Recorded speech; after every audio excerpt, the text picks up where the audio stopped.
Is welcome to my channel. So இன்றைக்கி நம்ம என்ன பார்க்க போகிறோம் அப்படின்னா, திரௌபதி எப்படி பிறந்தாங்க அப்படிங்கிறது தான் பார்க்க போகிறோம்.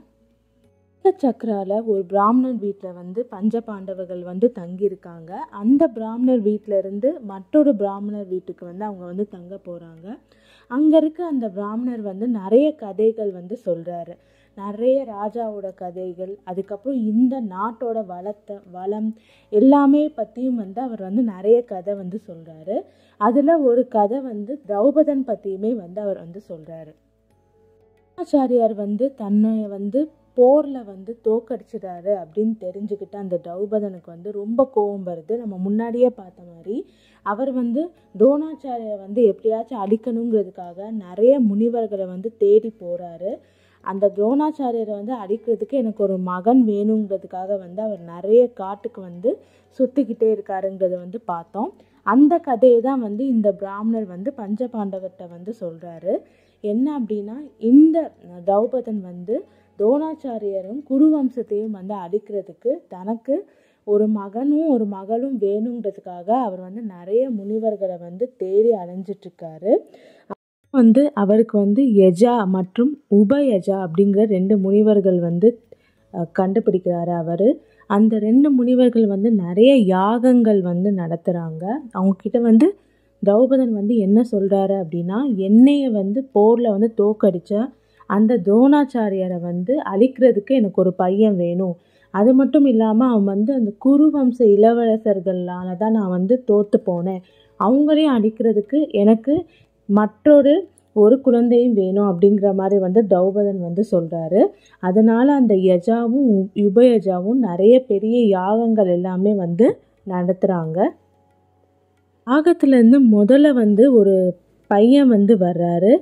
அவர் என்ன சொல்கிறாங்க அப்படின்னா, அந்த யஜாவும் உபயஜாவும் இந்த பையனால் கண்டிப்பாக துரோணாச்சாரியர் அழிந்து போவார். இவர் துரோணாச்சாரியரை அழிக்க தான் இந்த பையன் பிறந்திருக்கான் அப்படிங்கிற மாதிரி சொல்கிறாங்க. நெருப்புலேருந்து ஃபஸ்ட்டு ஒரு பையன் வர்றாரு. அந்த பையனுக்கு திருதராஷ்டிரயுமா அப்படிங்கிற மாதிரி பேரும் வைக்கிறாங்க. எனக்கு அப்புறம் அந்த நெருப்புலேருந்து ஒரு பொண்ணு வர்றாங்க. ரொம்ப அழகான ஒரு பெண் வர்றாங்க.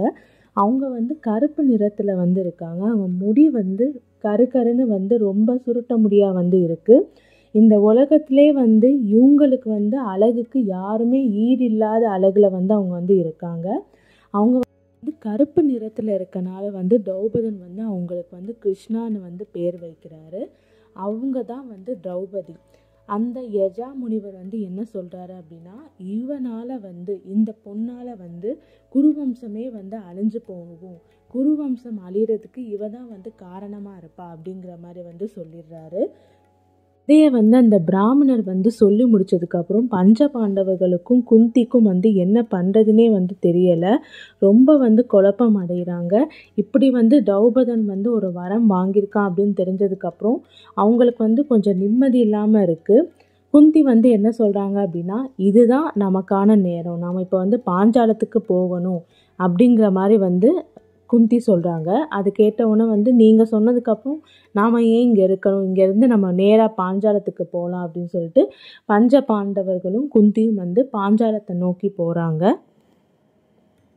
கிளம்புற நேரத்தில் அவங்கள பார்க்க வேதவியாசர் வர்றாரு. அப்புறம் இந்த பிராமணர் சொன்னது எல்லாமே பஞ்ச பாண்டவர்கள் வேதவியாசர்கிட்ட சொல்கிறாங்க. அதுக்கு வேதவியாசர் ஒரு கதை சொல்கிறாரு. ஒரு முனிவரோட பொண்ணு பூர்வ ஜென்மத்து கர்மானால் அவங்களுக்கு கணவனே அமையாது அப்படிங்கிற மாதிரி ஒரு சாபம் அவங்களுக்கு இருக்குது. அதை கேட்ட அந்த பொண்ணு எனக்கு கண்டிப்பாக கணவன் வேணுங்கிறதுக்காக சிவபெருமானை நோக்கி தவம் இருக்கா. அவள் தவத்தினால சிவபெருமான் அவர் முன்னாடி நிற்கிறாரு. அப்போ அந்த அவள் முன்னாடி தோன்ற சிவபெருமான் கிட்ட அந்த பொண்ணு எனக்கு ஒரு கணவன் வேணும், எனக்கு ஒரு கணவன் வேணும் அப்படிங்கிற மாதிரி 5 வாட்டி சொல்கிறா. அதனால் சிவபெருமான் அவளுக்கு உனக்கு அடுத்த ஜென்மத்தில் 5 கணவர் அமைவாங்க அப்படிங்கிற மாதிரி அவனுக்கு வரம் கொடுத்துட்றாரு. அந்த பொண்ணு தான் இந்த பிறப்பில் திரௌபதியாக பிறந்திருக்கா அப்படிங்கிற மாதிரி வேதவியாசர் சொல்கிறாரு. கேட்டதுக்கப்புறம் பஞ்ச பாண்டவர்களும் குந்தியும் வந்து பாஞ்சாலத்தை நோக்கி வந்து போகிறாங்க. அப்போ அந்த திரௌபதியை வந்து எப்படியாச்சும் நம்ம தான் வந்து சுயம்பரத்தில் வந்து ஜெயிச்சாகணும் அப்படிங்கிறதுக்காக வந்து பாஞ்சால நாட்டுக்கு வந்து போகிறாங்க. அவங்க வந்து நடுராத்துல வந்து நடந்து போயிட்டுருக்காங்க. அவங்க முன்னாடி வந்து விளக்க வந்து அர்ஜுனன் வந்து பிடிச்சிட்டு நடந்துட்டுருக்காரு. பின்னாடி வந்து மற்ற பாண்டவர்களும் வந்து குந்தியும் வந்து வர்றாங்க. அந்த நடுராத்திரி நேரம்ங்கிறது வந்து காந்தவர்களும் ராட்சசர்களும் தேவர்களுக்கும் வந்து உகுந்த நேரம் வந்து அதுதான், அந்த நடுராத்திரி தான். அங்கே வந்து அங்காரபர்ணா அப்படிங்கிற ஒரு காந்தவர் வந்து தன்னோட மனைவிகளோட வந்து குளிச்சிட்ருக்காரு கங்கை நதியில். இவங்கள பார்த்ததுக்கப்புறம் அவருக்கு வந்து ரொம்ப கோபம் வருது. அவர் நேராக வந்து குளிச்சிட்ருக்கவர் வந்து அர்ஜுனனும் பஞ்சபாண்டவர்கள் முன்னாடி வந்து நிற்கிறாரு. உங்களுக்கு என்ன தைரியம் இருந்தால் இந்த நேரத்துக்கு வந்து நீங்கள் வந்து இந்த இடத்துல வந்து நடந்துட்டுருப்பீங்க? இந்த மாதிரி வந்து அர்த்தராத்திரிங்கிறது வந்து தேவர்களுக்கும் காந்தவர்களுக்கும் ராட்சசர்களுக்கும் உரிய நேரம்ங்கிறது தெரியாதா? இந்த டயத்தில் வந்து நீங்கள் வந்து இந்த மாதிரி வந்து இங்கே நடக்கிறதுக்கு வந்து உங்களுக்கு எவ்வளோ தைரியம்? நான் நினச்சேன் அப்படின்னா இப்போவே உங்கள் எல்லாரையும் வந்து கொன்னுடுவேன் அப்படிங்கிற மாதிரி வந்து அந்த காந்தவர் வந்து ரொம்ப கோவப்பட்டு சொல்கிறான். அர்ஜுனன் வந்து என்ன சொல்கிறாரு அப்படின்னா, நீர்நிலைகள் மலைகள் எல்லாமே வந்து இந்த இயற்கைங்கிறது எல்லாருக்கும் வந்து ஒரு பொதுவான விஷயம். இதில் வந்து இந்த டயத்தில் தான் இந்த நேரத்தில் வந்து நடக்கக்கூடாது, இந்த நேரத்தில் வந்து பார்க்கக்கூடாது அப்படிங்கிற மாதிரி எந்த ஒரு விதியுமே இல்லை. அதே மாதிரி இவங்களுக்கு தான் இந்த நேரம் அப்படின்னு வந்து ஒதுக்கப்படலை. இயற்கைங்கிறது எல்லாருக்குமே சரிசமம் தான் அப்படிங்கிற மாதிரி வந்து அர்ஜுனன் வந்து சொல்கிறாரு.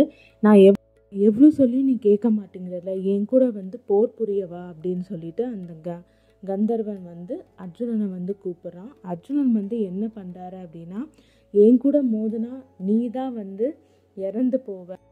அந்த கந்தர்வனும் 2 பேருமே வந்து மோதுறதுக்கு வந்து தயாராக இருக்காங்க. அர்ஜுனன் என்ன பண்ணுறாரு அப்படின்னா, அக்னேயா அப்படிங்கிற ஒரு ஆயுதத்தை வந்து அந்த கந்தர்வன் மேலே வந்து அவர் வந்து செலுத்துகிறாரு. அந்த ஆயுதத்தை வந்து துரோணாச்சாரியார் தான் வந்து அர்ஜுனனுக்கு வந்து கொடுத்துருப்பாரு. துரோணாச்சாரியாருக்கு வந்து அக்னிவேசா அப்படிங்கிற ஒரு முனிவர் வந்து கொடுத்துருப்பாரு.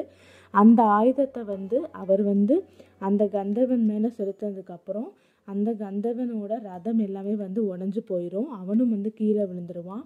கீழே விழுந்தவனை வந்து அர்ஜுனன் வந்து என்ன பண்ணுவார் அப்படின்னா, முறியை பிடிச்சி இழுத்து அவர் வந்து பாண்டவர்கள் முன்னாடி வந்து நிறுத்துவார். அந்த கந்தர்வனை வந்து முடியை பிடிச்சி இழுத்து அவர் வந்து குந்தி முன்னாடி வந்து நிப்பாட்டுவார்.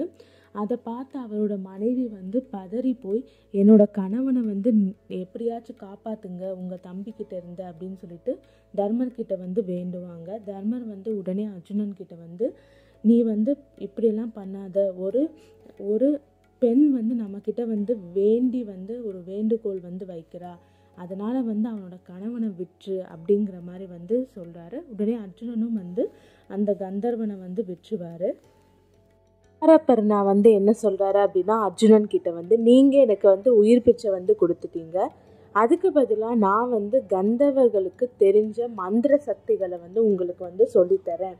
அது மட்டும் இல்லாமல் உங்களுக்கும் உங்களுடைய 5 தம்பிக்கும் அண்ணனுக்கும் ஒவ்வொருத்தவங்களுக்கும் வந்து 100 குதிரை தர்றேன் அப்படிங்கிற மாதிரி வந்து அவர் வந்து சொல்கிறாரு. அதுக்கு வந்து அர்ஜுனன் என்ன சொல்கிறாரு அப்படின்னா, எனக்கு இந்த மாதிரி பொருட்கள் எதுவுமே வந்து வேணாம், மற்றவங்களோட அன்பை விட இது வந்து ஒரு பெரிய விஷயமே கிடையாது, உங்களோட அன்பு இருந்தாலே போதும் அப்படிங்கிற மாதிரி வந்து அவர் வந்து சொல்கிறாரு. அது மட்டும் இல்லாமல் நீங்கள் எனக்கு வந்து எவ்வளோது கொடுத்தீங்க அப்படின்னா அதுக்கு பதிலாக நான் என்ன பண்ணுறது அப்படிங்கிற மாதிரி வந்து அர்ஜுனன் வந்து சொல்கிறாரு. அது கேட்ட பர்ணா வந்து என்ன சொல்கிறாரு அப்படின்னா, எனக்கு வந்து இந்த அக்னேயா அப்படிங்கிற இந்த ஆயுதத்தை வந்து எனக்கு கொடுங்க, அதுக்கு பதிலாக வந்து உங்களுக்கு வந்து எனக்கு தெரிஞ்ச மந்திரங்களை வந்து சொல்லித்தர்றேன், அது மட்டும் இல்லாமல் உங்களுக்கு இந்த குதிரைகளையும் தர்றேன் அப்படிங்கிற மாதிரி வந்து அவர் சொல்கிறாரு. இப்போ உங்களுக்கு புரியும்ல, நீங்கள் கொடுக்குறதுக்கு நான் உங்களுக்கு இது தர்றேன் அப்படிங்கிற மாதிரி வந்து அவர் வந்து சொல்கிறாரு. அதுக்கு வந்து அர்ஜுனனும் வந்து ஒத்துக்கொள்கிறாரு. இந்த குதிரைகள் எல்லாமே வந்து நீங்கள் நினச்ச வேகத்தை விட வந்து அதிகமாக வந்து ஓடும், அதே மாதிரி இந்த குதிரைகள் வந்து களைப்பே வந்து அடையாது, இது வந்து கந்தவர்களுடைய குதிரை அப்படிங்கிற மாதிரி வந்து அவர் வந்து சொல்கிறாரு. அதுக்கு அர்ஜுனனும் தர்மன் மற்ற பஞ்ச பாண்டவர்கள் என்ன சொல்கிறாங்க அப்படின்னா, எங்களுக்கு இந்த குதிரைகள் தேவைப்படும் போது நாங்கள் வாங்கிக்கிறோம் அப்படின்னு வந்து சொல்கிறாங்க. அதுக்கப்புறம் அர்ஜுனன் வந்து அந்த அக்னியா அப்படிங்கிற அந்த ஆயுதத்தை வந்து அந்த கந்தவருக்கு வந்து எப்படி உபயோகிக்கணும் அப்படின்னு சொல்லி கொடுத்துட்டு அந்த ஆயுதத்தை வந்து அவர்கிட்ட வந்து தந்துடுறாரு.